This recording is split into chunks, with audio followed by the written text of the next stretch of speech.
The Swedish Arms Industry. Bismarck Brief, the 11th of May, 2022.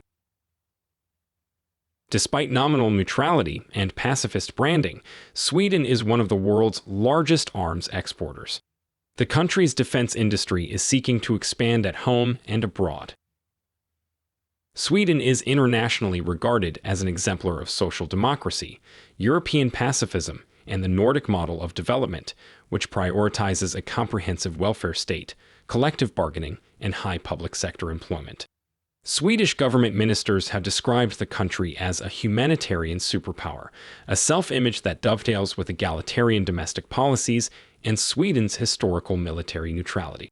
It is perhaps then surprising that, despite a relatively small population of just over 10 million people, Sweden is one of the world's largest exporters of weapons. In 2014, it was the third largest weapons exporter per capita at $53.10 per capita, behind only Israel at $97.70 and Russia at $57.70. From 2009 to 2019, it was the world's ninth largest arms exporter in US dollars, with a cumulative value of $14.3 billion. In the same time period, it ranked eighth in arms as a percentage of total exports. Swedish factories produce not just small arms, but advanced systems like fighter aircraft, missiles, tanks, submarines, corvettes, and air defense platforms. This remarkable output of weapons would seem to indicate that Sweden's nominal tradition of neutrality and non-alignment is instrumental, rather than coming from a sincere ideological commitment to pacifism. This is corroborated by the Swedish state's defense and intelligence cooperation with foreign countries. Unlike most of its European neighbors, Sweden is not a member of the US-led North Atlantic Treaty Organization, NATO, though Sweden has participated in military exercises with NATO and has joined the European Union's Common Security and Defense Policy, CSDP, a framework for increasing military integration between EU member states. Sweden has contributed troops to the NATO-led interventions in Bosnia, Afghanistan, and Libya. During World War II and then the Cold War, Sweden's primary military threats came from Nazi Germany and the Soviet Union, respectively. Unlike its Nordic neighbors, Sweden successfully avoided occupation by Germany and military conflict with the Soviet Union. Neutrality played a key role here, giving Sweden the affordances to make compromises first with Germany and then with the United States in exchange for both implicit and explicit military assistance against the USSR. Today, while Sweden continues to be essentially fully aligned with the US in practice due to the threat of Russian aggression, neutrality allows Sweden to avoid US pressure, through NATO, to disarm or dismantle its domestic defense industry. Sweden's arms industry is a consequence not only of Sweden's neutrality, but also of its corporatist economic model. Contrary to its branding as a highly egalitarian nation, Sweden's economy is defined by concentrated wealth at the very top, where a small number of influential family dynasties effectively own the entire economy. The most influential of these, the renowned Wallenbergs, are the biggest economic players in Sweden's defense industry. While Western countries nominally define themselves by individualism and meritocracy, Sweden highlights the viability of dynastic, family-oriented elites in creating and maintaining powerful industrial societies. Sweden is, in fact, an exemplar of a unique European model of governance and political economy, but one that cleverly and counterintuitively wraps elite-led industrial strength intended to support military capacity in an egalitarian and pacifist packaging. The policy of ambiguous non-alignment. Sweden has followed a policy of neutrality and non-alignment since the 19th century. This stance persisted even during World War II, when Sweden collaborated with both Germany and the Allies and managed to avoid military occupation or warfare. After the war, Sweden emerged as one of the most prosperous nations in the world, with an estimated GDP per capita in 1950 higher than any European country except Switzerland.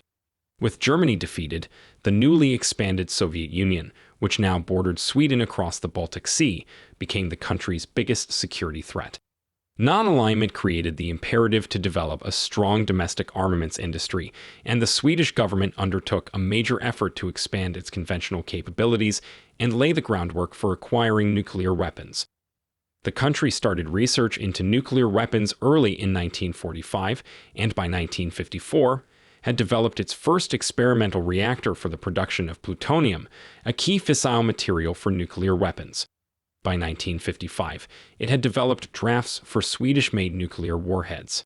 General Nils Swadland, who was Supreme Commander of the Swedish Armed Forces from 1951 to 1961, was perhaps the country's strongest proponent of developing nuclear weapons and was also instrumental in planning secret resistance operations in the event of a Soviet invasion. Rather than striking at population centers from long range, the Swedish rationale was to develop tactical nuclear bombs that could be used against military and infrastructure targets to hinder an invasion. The USSR in 1950 had a population more than 20 times larger than Sweden's, so nuclear bombs were seen as a major force equalizer for the small country. Sweden only definitively chose non-nuclear status when it signed and ratified the Nuclear Non-Proliferation Treaty, NPT, in 1968 and 1970 respectively. The decision of Sweden's long-serving Prime Minister Tage Erlander to renege on the bomb was heavily influenced by Sweden's informal alliance with the US, which had declined to provide nuclear expertise to Sweden and strongly opposed Sweden's nuclear weapons program. Sweden could not access highly enriched uranium due to strict US export controls, and so opted for plutonium, produced from a military reactor, as the key fuel. But Swedish scientists and engineers saw enriched uranium as critical to develop commercial nuclear energy, as opposed to less efficient natural uranium. In 1956, the United States agreed to provide Sweden with enriched uranium in exchange for assurances that it would not be used for military purposes. Further reductions in export restrictions allowed Sweden to accelerate its commercial nuclear industry, while also giving the US more leverage to curtail unwanted military development. In contrast, France was able to circumvent American enriched uranium restrictions during this time and successfully conclude its own nuclear weapons program.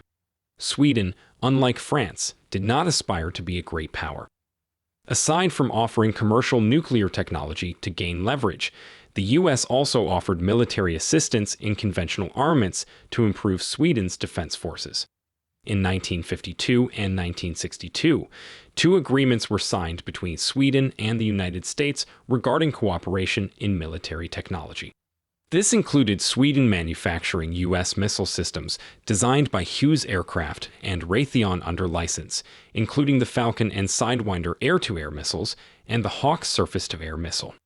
There were sound strategic reasons for abandoning the program as well.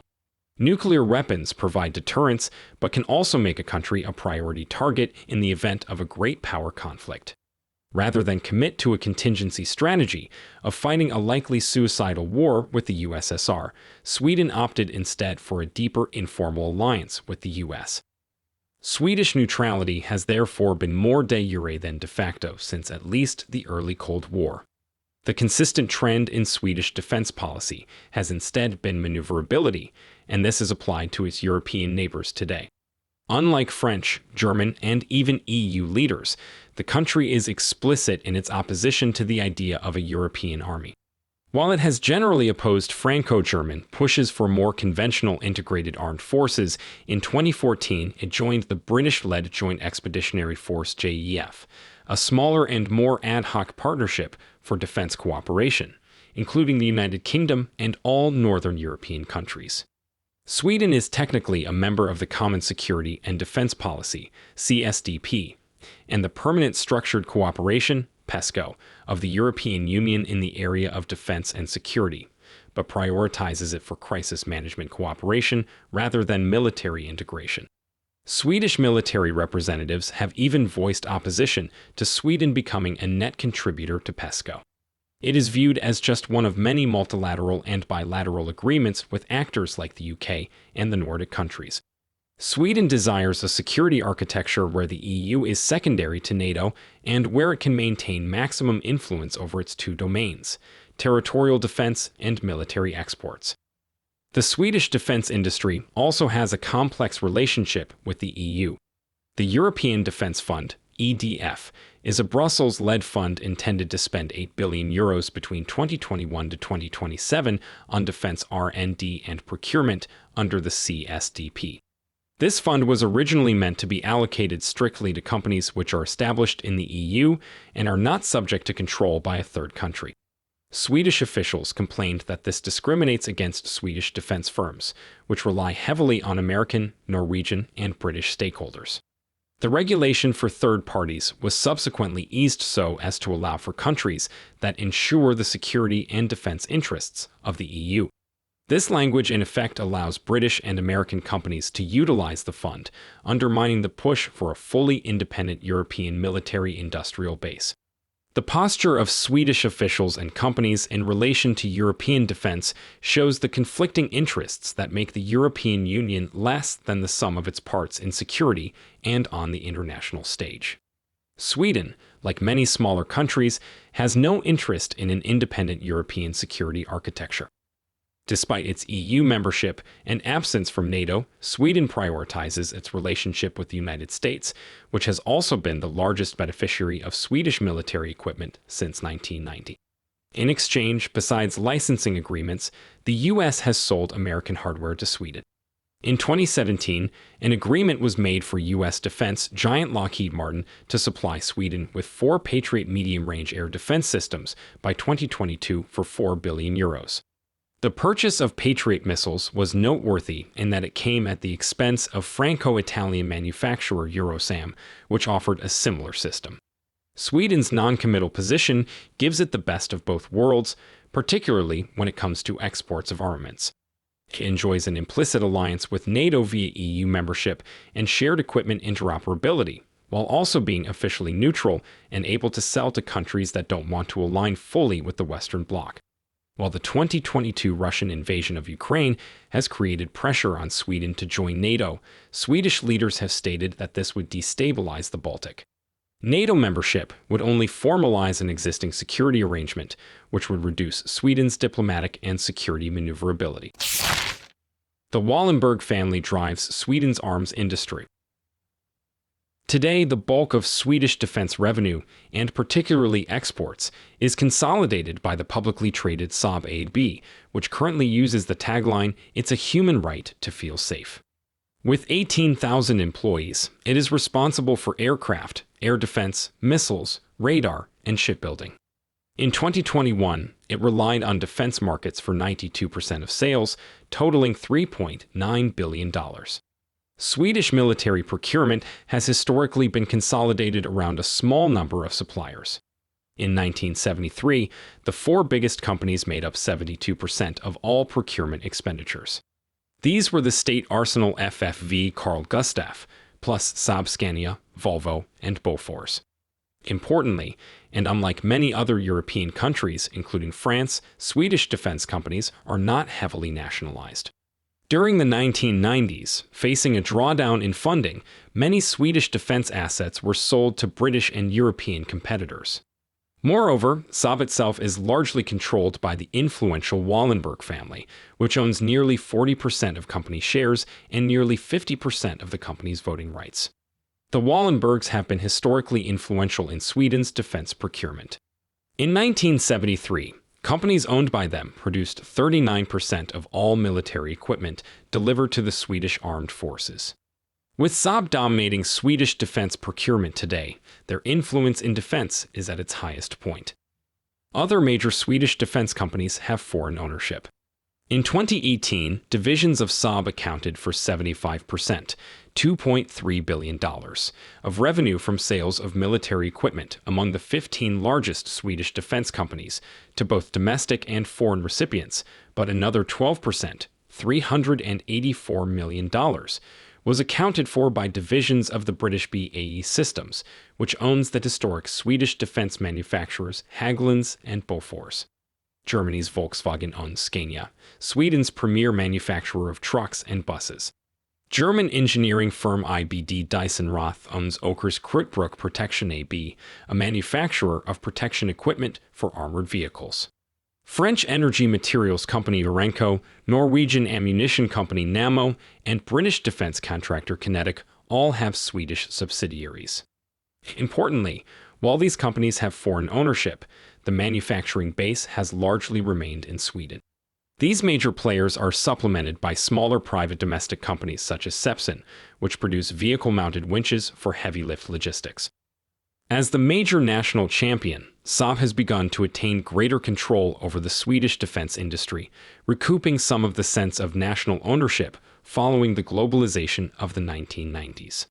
In 2010, the Wallenbergs bought BAE Systems shares in Saab following a protracted investigation into allegations of bribery against BAE Systems by Britain's Serious Fraud Office SFO, which brought Saab into disrepute. Caught up in bribery accusations for deals involving its Gripen fighter aircraft, Saab blamed its British ownership. This provided a convenient pressure point for the Wallenbergs to bring back more of Saab under Swedish control. In June 2014, Saab announced that it would acquire the Swedish shipyard and naval vessel builder Kockums AB from German industrial giant ThyssenKrupp. This transaction, valued at a very affordable SEK 340 million, approximately $50 million, brought 900 workers and significant naval shipbuilding capability back under Swedish control. This has further consolidated Saab as the largest Swedish defense actor, reversing the globalization of the industry's ownership. Moreover, the extremely low price seems to have been the result of duress on the part of the Swedish government.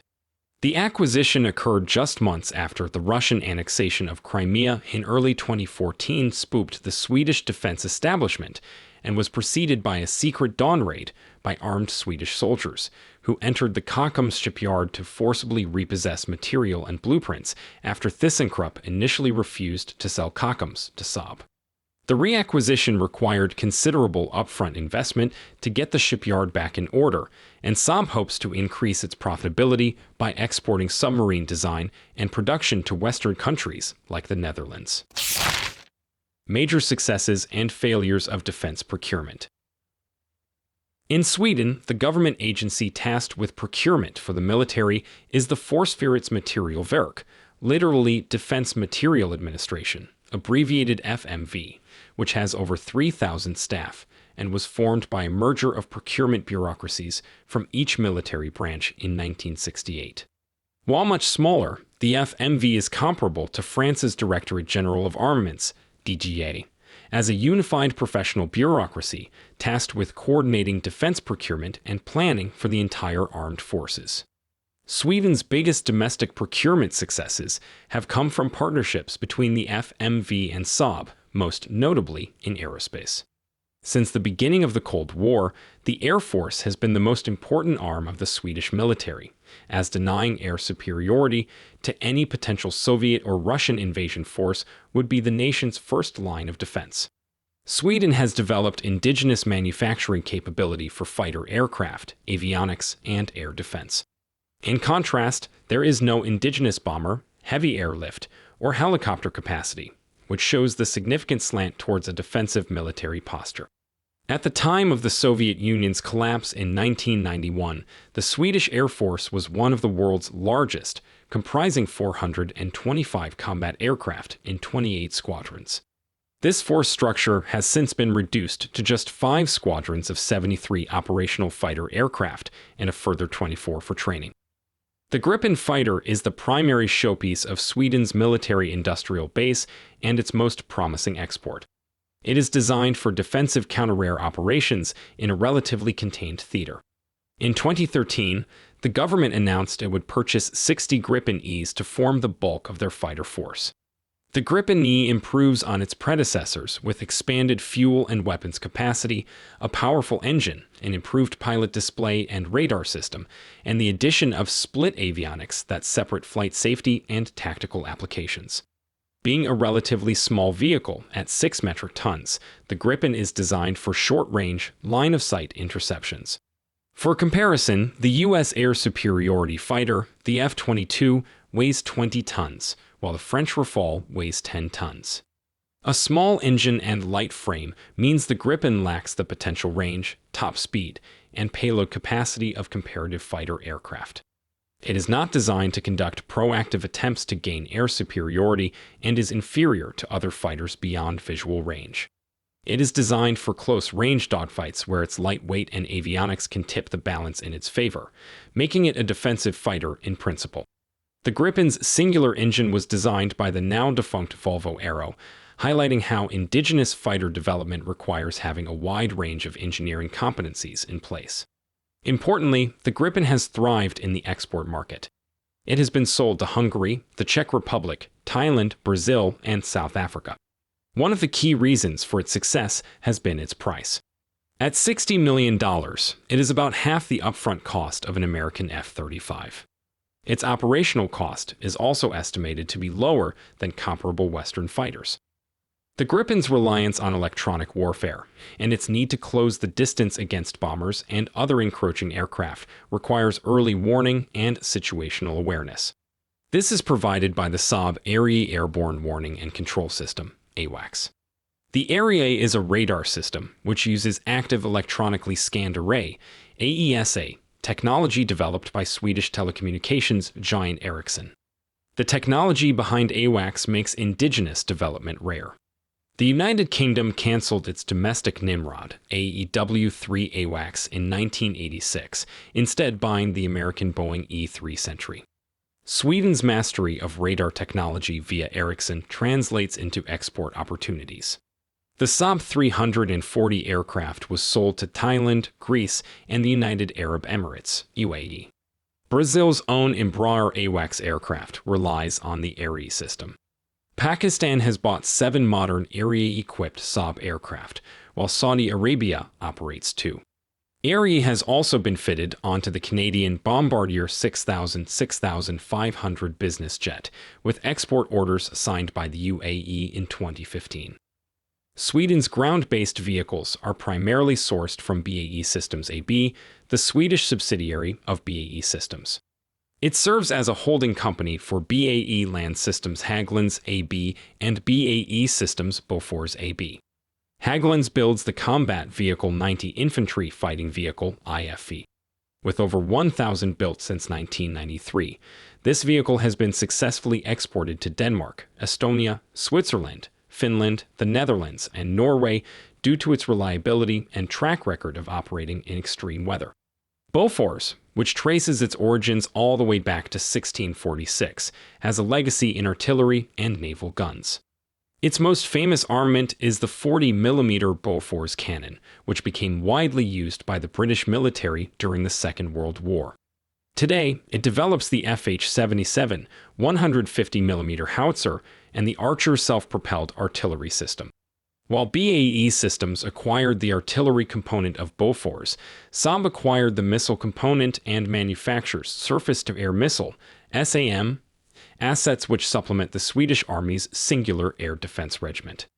These include the RBS-70 short-range man-portable air defense system, MANPADS, and medium-range surface-to-air missile, SAM, systems in the RB-97. The country nevertheless relies on the U.S. for Patriot SAM systems for ranges beyond 40 kilometers. Bofors has specialized in anti-tank weaponry, notably the Carl Gustaf recoilless rifle and the Miniman Panzerskaut M68. Saab Bofors Dynamics is responsible for designing and licensing the famous next-generation light anti-tank weapon, NLAW, which has been well tested in combat against Russia by Ukrainian forces in early 2022. The Swedish Navy is small, with a regular force of 2,900 and a reserve of 2,050. It has no blue water capability. It does, however, possess domestically built attack submarines and corvettes, another rarity for a nation of its size. The Gotland attack submarine, of which Sweden has 3, relies on air-independent propulsion, AIP, as opposed to noisier diesel-electric or nuclear propulsion. A heat engine charges the submarine's 75-kilowatt battery using liquid oxygen. This allows the submarine to remain underwater for 2 weeks at a time. The Gotland was the first submarine to implement this novel propulsion method, which was designed in-house by Kockums AB. This system can loiter in littoral theaters largely undetected. The Gotland showed its value in 2005 during a war game in which it successfully sank the U.S. Navy carrier USS Ronald Reagan while avoiding detection.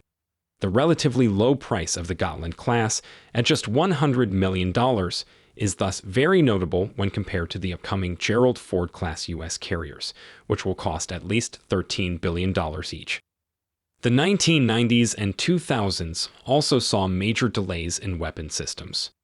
The Visby-class corvette is a light warship designed to operate in shallow waters and can undertake a variety of roles from reconnaissance, patrol, escort, and mine countermeasures to more aggressive actions like anti-surface and anti-submarine warfare. It is an excellent demonstration of Swedish expertise in materials science and electronics. It is, however, the only modern corvette with no air defenses, an omission that makes it incredibly vulnerable in any realistic combat scenario. Only recently has it been agreed that the systems will receive air defense capabilities after decades of delays. Another example of unsatisfactory procurement is the Archer artillery system.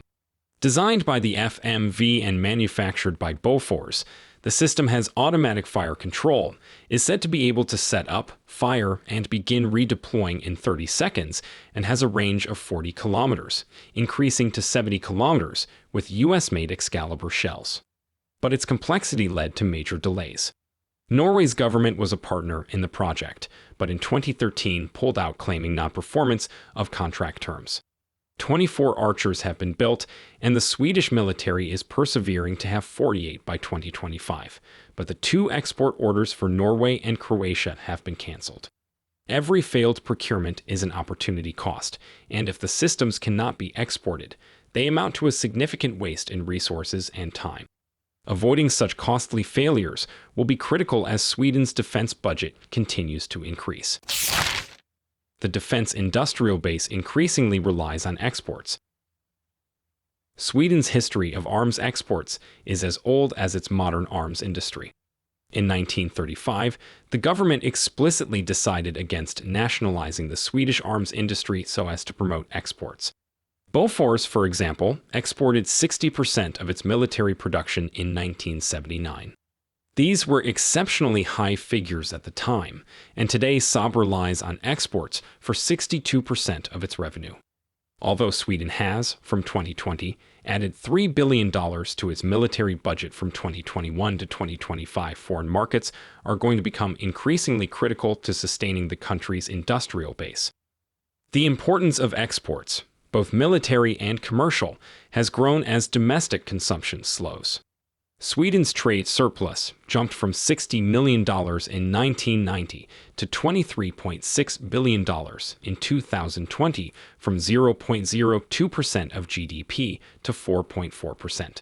From 2015 to 2019, exports as a share of the defense industry's value grew from 41% to 53.5%, from $760 million to $1.6 billion. As a result, military goods as a share of total export value have also gone up from 0.64% to 1.07%. In the context of low to zero growth, this small but fast-growing source of income is becoming critical both to Swedish finances and to its military capacity, and has made Sweden one of the world's largest exporters of weapons, both in absolute terms and per capita. Moreover, the arms industry's growth is important not just for balancing the national budget, but for Sweden's social democratic political economy, which finances a generous welfare state while preserving wealth inequality by relying on the revenues of capital-intensive, export-oriented industries. Sweden's biggest export market has traditionally been the West. From 1993 to 2020, Sweden exported $23 billion worth of military equipment, of which 9% went to the U.S. Here, exports include small arms like the Carl Gustaf M4 and larger projects, including Boeing and Saab's $9 billion Advanced Trainer Aircraft Partnership, the TX. Saab's expertise in electronic sensors has also led to it being subcontracted for radars, and the company is hopeful that the U.S. might open up competition on a new AWACS order that will consider the area. Managing this relationship is of central importance to the defense industry, even if it means being beaten by American competitors in other defense contracts. In December 2021, Saab lost out on what could have been its largest ever deal when Finland announced Lockheed Martin as its supplier for fighter aircraft, choosing 64 F-35As over 64 Gripens and 2 AWACS. Saab's CEO has discussed the importance of seeming more American by moving production, research, and marketing assets to the U.S., while retaining Saab's role as the bedrock of Sweden's national defense. A further 48% of exports went to EU, NATO, and Five Eyes countries. Nearly 40% was directed to non-Western countries, including Brazil, 7%, South Africa, 5%, India, 5%, Pakistan, 5%, and Thailand, 4%. Over a shorter time frame, non-Western countries have become more important. Measured by Trade Indicator Value, TIV, from 2016 to 2021, the largest recipients were the US, Pakistan, Brazil, the United Arab Emirates, and Algeria. Sweden will also seek to take advantage of Germany's newly rediscovered commitment to defense, with a proposed €100 billion defense budget for 2022. Germany's quick purchase of American F-35s and a commitment to a joint sixth-generation fighter development with France make Gripen-related exports unlikely, and other items on Germany's list include heavy airlift capacity and unmanned combat aerial vehicles, UCAVs. Swedish companies will likely only be able to sell smaller arms, radars, and light air defense systems in significant capacity. Demand from smaller nations could extend to additional infantry fighting vehicle orders. Swedish firms will have to be proactive if they want to benefit from European rearmament. From 2012 to 2016, Swedish arms exports were 1.2% of the global total, but from 2017 to 2021 this fell to 0.8%. France's defense industry, in contrast, increased its share from 6.4% to 11% in the same period. Western markets will likely remain the primary source of military export revenue for Sweden, and particularly Saab. Other opportunities for Swedish export growth are the rising regional powers of Asia and Africa, who themselves lack the industrial capacity to meet all their military needs. The Gripen fighter is one of the aircraft considered for India's massive medium multi-role combat aircraft, MRCA, tender. It is being advertised for its competitive pricing versus the French Rafale, but more importantly, Sweden remains a neutral party for India, another nation that officially avoids entangling military commitments. With a potential deal value of $7.3 billion, winning this tender would affirm Sweden as an arms exporting power. The promotion of arms exports has been controversial among the Swedish public and had previously not been heavily advertised, but was discreetly run out of the FMV. In 2010, this changed when the Defense and Security Export Agency, FXM, was created. FXM subsumed responsibilities to explicitly champion Swedish defense exports. The purpose was to provide greater transparency on export deals. It was quickly shut down in 2015 as part of a parliamentary negotiation between Sweden's Social Democratic Party, SDP, and their Green coalition partners. Part of the alleged reason was internal disagreement about seeking export opportunities in countries like Saudi Arabia, which had cut ties after a disagreement with the Swedish foreign minister in 2015 regarding corporal punishment. The decline of the SDP in electoral terms has seen opposition parties push protocols that would, in theory, reduce exports based on moral grounds. In 2018, following FXM's closure, the Conservative Opposition Party successfully pushed a democracy criterion that determined buyers could only be governments deemed democratic, but it offers considerable room for interpretation. Importantly, FXM's closure and the democracy criterion have not stopped an expansion of exports to countries like the United Arab Emirates or Algeria, but rather can be seen as reducing transparency for export controls and allowing a justification for denying exports compatible with Sweden's purported neutrality. As an independent export agency that explicitly advertised armaments exports, FXM went against the modus operandi of Swedish statecraft, which is implicit and discreet. Now the promotion of exports is safely returned to a process directed by the FMV and the Swedish Security and Defense Industry Association, SOFF. The Swedish combination of non-alignment and an active defense industry serves as a key counterexample to several common assumptions about small states, military power, and European pacifism.